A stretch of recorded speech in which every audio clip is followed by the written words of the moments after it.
What is up, everybody? Welcome back to Chalk Talk with Coach Duke. We're going to keep going. Unfortunately, I couldn't get my projector to work, so we're not actually going over film for defense this week like I had said. Instead, what we're going to do is we're going to continue going over each of the defensive formations and really get some ball knowledge, some football IQ, and kind of keep our brains moving for what our defenses are good at, what they're good against, what their strengths are, and what their weaknesses are. Because the more that you know about what you're doing and why you're doing it, I believe the better player it makes you, not only for our level in 3rd and 4th grade, but when you get up to 5, 6, 7, 8, and then into high school, this knowledge like this will put you ahead of where others are who don't know this, right?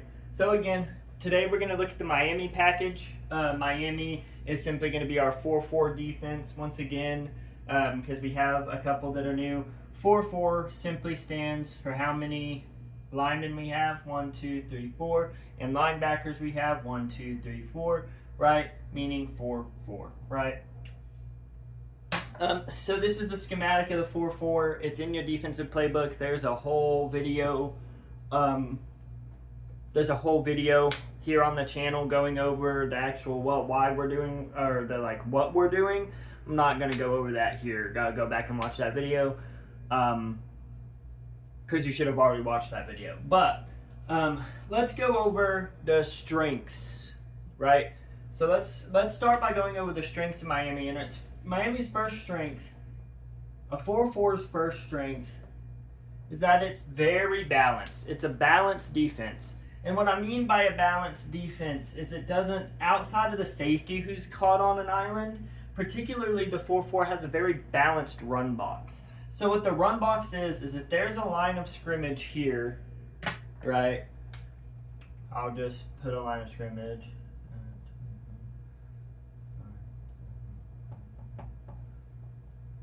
Okay, let's just say that there's a line of scrimmage. They have 7 guys, and technically in the run box, which is this area right here, right?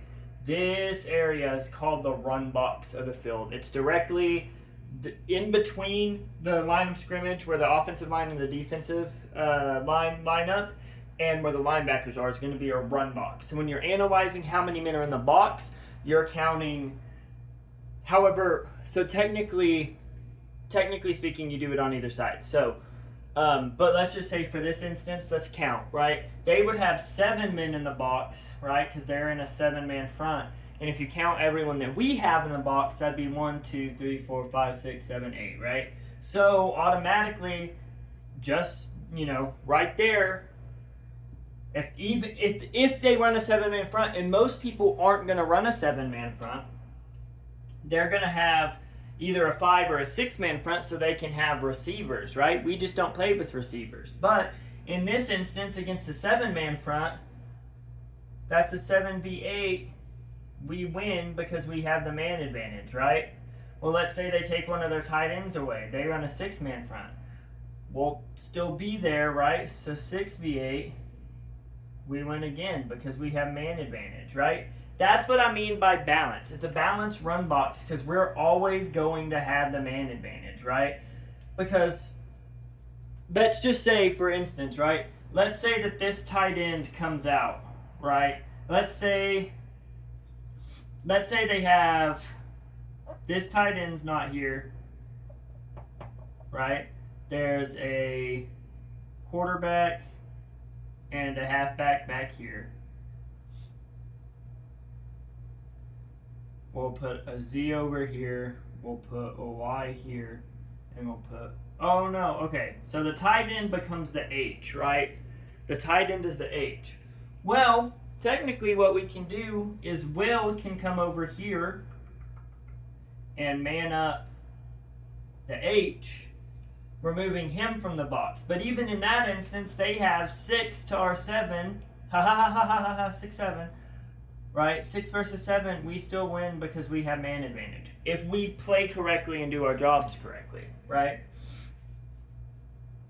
So that's what I mean by balanced. It's very balanced in the box. It's very, very balanced in the box. Which causes its second strength stability, right? And it's so stable because it is such a balanced defense, right? If the tight end comes out, either one of the tight ends comes out and goes deuce, right?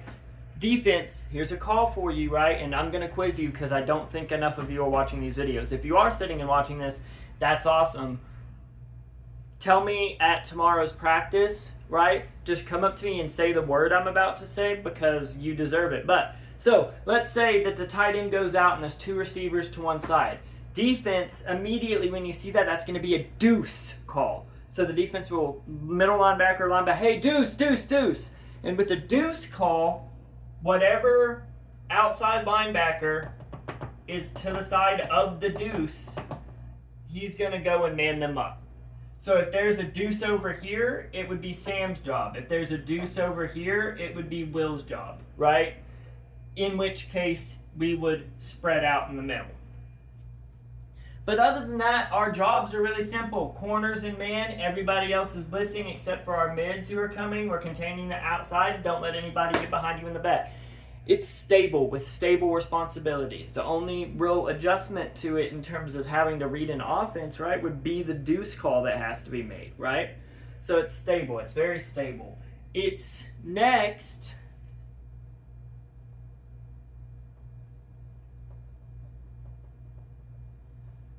because of everything that I just said, because it's so balanced in the run box, and because it's so stable, it's really good against the run. Like, it's really, really, really good against the run. Because we're matching them or beating their numbers, right? Running the football is a game of numbers. You're trying to run fit the best we can. And this has a really good run fit to it. And there's going to be an entire video about run fit later on. But because the defense is the way that it is, because we have so many people in the box, because technically speaking, right, we have, he's in this gap to the outside, he's taking this gap, he's taking this gap, Jack's responsibility would be here, Mike's would be here, this gap is taking up, this gap would be, we're covering all of our run gaps, right? And because we're covering all of our run gaps, that means we have run fit every gap. So hypothetically speaking, we should be able to stop pretty much every run for a minimal gain or no gain. I would love it to be a negative gain, but just no explosives, right? We want to compile positives, and we want to keep them from no explosives and just slow and grind them to dust, basically. But it's very, very, very, very good against the run, right? This defense is very good against the run, and its last strength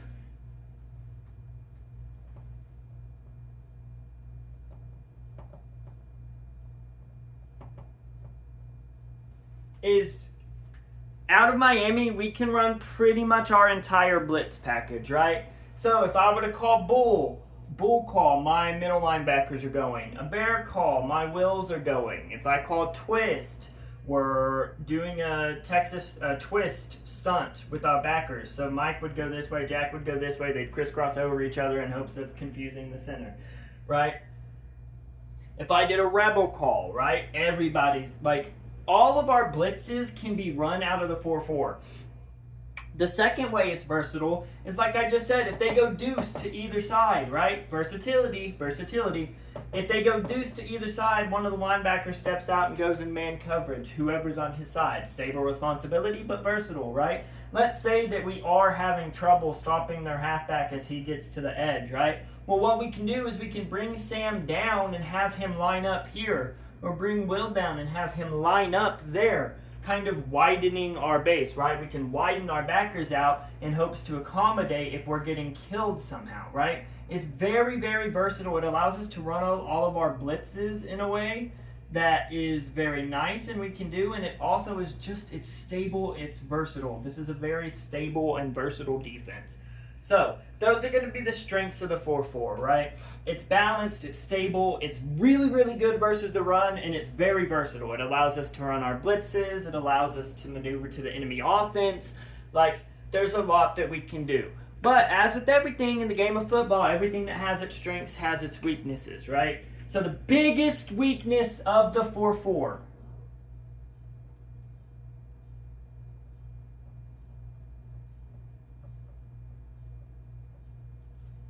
The biggest weakness of the 4-4 is it's bad against the pass.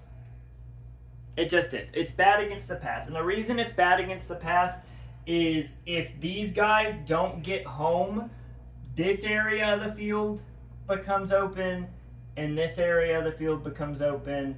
They can get us up a seam if they hold the safety over here, right? If this quarterback is smart enough to look off the safety over here before throwing a seam ball over here, that's a touchdown.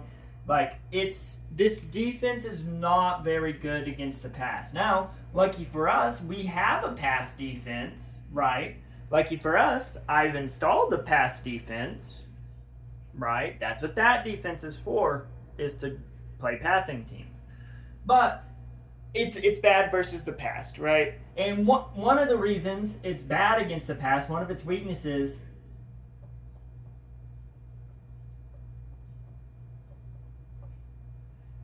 is the corners kind of have the ball. Y'all have to kind of be ballers, right? You cannot lose your guy. You cannot let anyone get behind you, because the second you let this Z break free and you get caught, he has all of this space to work with. He has all of this space to the inside. Corners, you can't, if they decide to pass and we're in Miami, you cannot get beat. So that's one of the weaknesses, is because it puts a lot of stress on the corners. But, it also,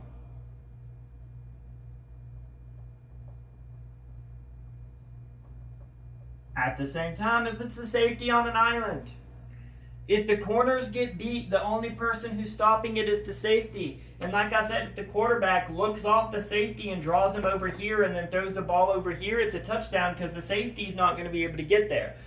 I try, but it's going to be really hard to get there. So it puts a safety on an island. Again, the 4-4 is really not our pass set. If they pass and we're in the 4-4, right, we have to adjust, and we have to adjust quick because it could happen, right? The other biggest weakness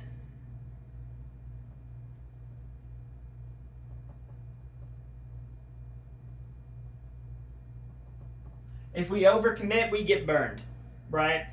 So what I mean by that is if let's say they run counter or they run something and we've came too far down or too far in or done, right? If we overcommit anything, if we're not watching a motion, if we overcommit, we're going to get burned, right? So those are going to be really the weaknesses of the 4-4. So again, our strengths, we're really balanced, we're stable, we're very balanced in the run box, right? It's really, really good against the run because of the run fit. We have all of our gaps covered, and it's versatile because it allows us to adjust to a deuce call. It allows us to run our entire blitz package out of it. It's very, very versatile. It's very, very strong. However, its weaknesses, it's not really good against the pass, right? And the reasons for that, corner's going to have the ball. You can't get deep because there's too much space, and it leaves our safety on an island in the pass game, right? Not super big strengths, but now that you know this, corners and safety, in Miami, you've got a ball. Like, you got to kind of step up and be him, right? And then last but not least, if we overcommit, we're going to get burned, so don't overcommit. So that's going to be the strengths and the weaknesses of the 4-4. Last week's video was the strengths and the weaknesses of the 4-3. And then we have 2 more defensive sets to get into, and maybe some film study to do defensively, and then the videos might go to 2 offensive a week. I don't really know. But, yep, that's going to be the defensive video for the week. Strengths and weaknesses of our 4-4, strengths and weaknesses of Miami. I appreciate you all. Kiddos, if you are watching this before practice tomorrow, right, because we have practice on Thursday, this is coming out today on Wednesday. If you watch this video, come up to me at practice tomorrow and say deuce. Come up to me and say deuce. That way I know you've watched the video and I can give you the props for watching the video, okay? So our comment of the day, deuce. If you've watched this, come to practice tomorrow, walk up to me and say the word deuce. Alright guys, I appreciate y'all spending the time to watch this. I hope y'all are learning from this. I'm trying to give y'all as much knowledge as I possibly can. I'll see y'all at practice tomorrow in the offensive video here in just a bit. As always, Coach Duke out.